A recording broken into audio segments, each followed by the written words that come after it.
As we enter the final weeks before having a baby, I'm trying to make sure that I have a lot of the things that we use weekly frozen for us so that I don't have to be relied upon to cook them in the moments right after having a baby.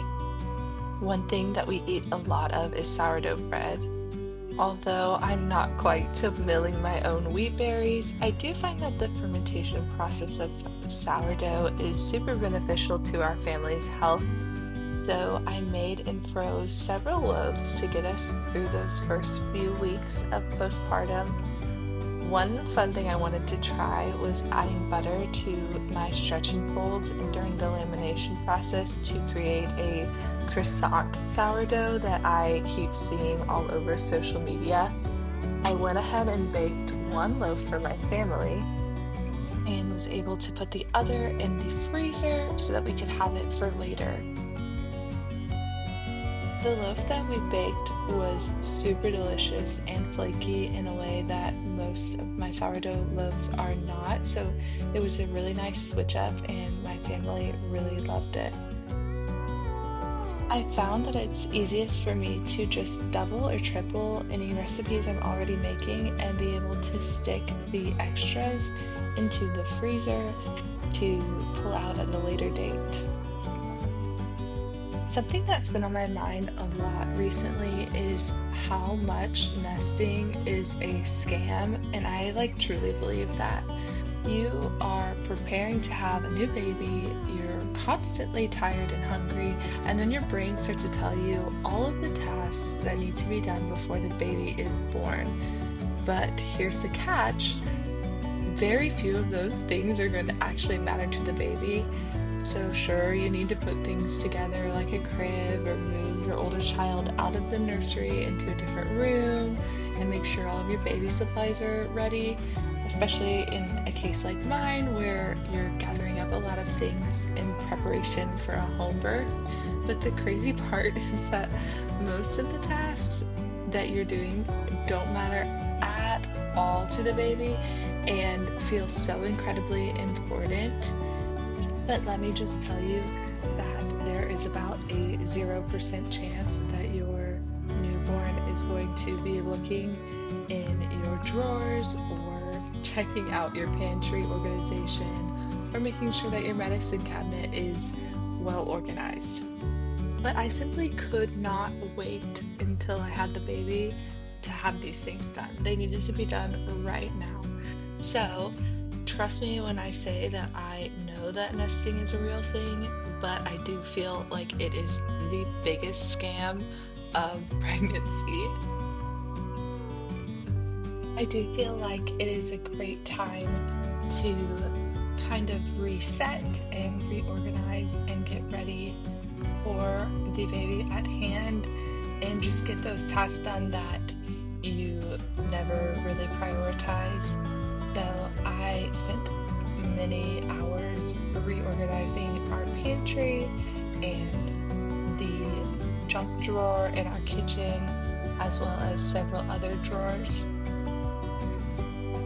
I had a really sweet friend who came to town and actually helped me do several of my drawers as well and some other small tasks. And it was just so thoughtful and helpful and just such a good reminder of how important it is to have a village and to be the village for your friends and the community around you.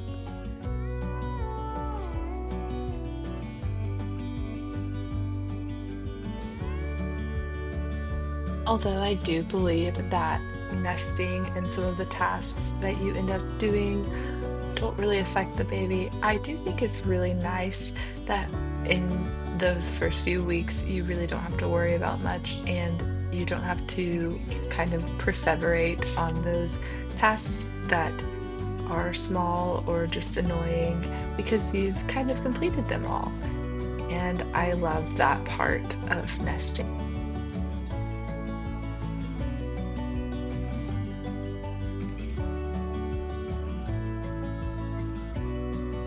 I've really enjoyed these past few weeks with my son as we come to an end of his reign as an only child.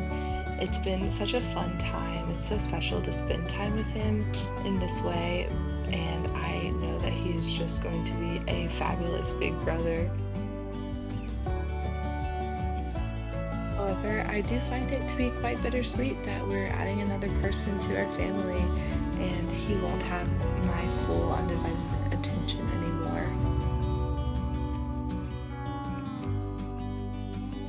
I find that at the end of pregnancy, I have become quite a bit more forgetful. So I had to return to my sourdough bread after several hours of leaving it unattended and forgetting to make sure that it was stretched and folded and coiled at the appropriate times. But it seemed to be turning out okay. And with adding all of the butter, it somehow made it feel okay to leave it for a bit longer. And as I said before, it did end up turning out pretty darn well, so I have nothing to fear. And I've also heard people who do a lot more sourdough than I do say that really the times are not that intense or particular, and that you can kind of just let it go as it goes.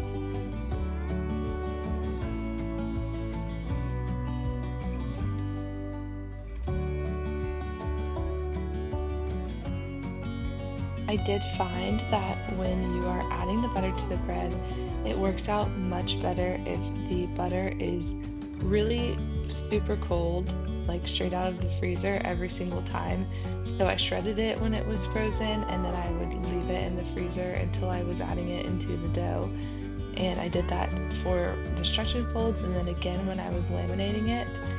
And these went into a banneton. One of them ended up in the fridge and was ready to cook the next day. And the other loaves were ready to be put into the freezer and put into baggies the next day as well for storing for postpartum meals.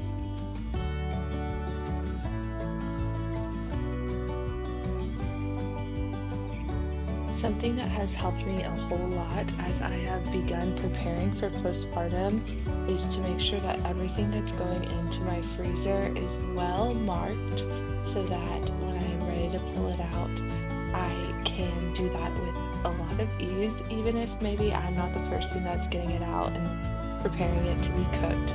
So for these sourdough loaves, I made sure to mark at what temperature they should be cooked and how long you should leave them out to thaw, if you're going to do it on the counter versus in the fridge, and all of those little details to make it really easy if it happened to be my mom or my husband or a friend that was pulling them out to cook them on my behalf.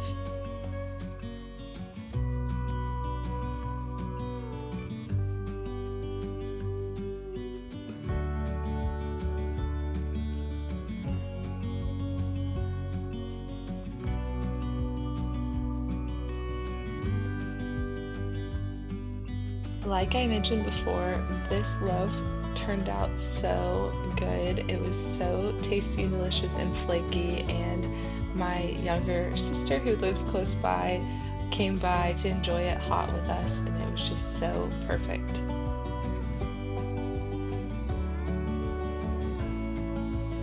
I had one more task that was on my mind this week, and that was reorganizing our medicine cabinet. It felt like a really big undertaking because our cabinet that we keep all of our medications and remedies in is quite shallow. So I have kind of been using these three bins and some other random buckets that we have around our house to try and wrangle all of those things together. And it's just gotten a little bit out of control. I was able to find some smaller bins that were shallow enough to fit in the cabinet from Joann right before they closed. This allowed me to get everything more organized and separated more by the function that they held. I did also find out that we are cough drop hoarders around here, and was able to consolidate those all up into one thing, We don't ever even use cough drops, so I don't know why we have 1,000, but if you ever need any, please give us a call. Out came the trusty label maker to make sure everything was well noted as to what it was, so it was easy for anyone in the house to use. And back into our shallow cabinet it went. Thank you for spending some time with me as I nested and got ready for our upcoming baby. And I look forward to seeing you again soon on Simply Carrington.